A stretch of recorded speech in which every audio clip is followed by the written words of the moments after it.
बित्तिकै बन्द गर्ने।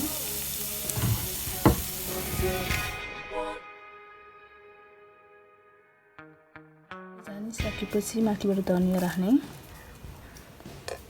अनि आधा कागती, यो कागती चाहिँ अप्सनल हो, हजुरले कतिको अमिलो मन पर्छ त्यसै अनुसार राख्नु होला। यसलाई राम्रोसँग चलाउने।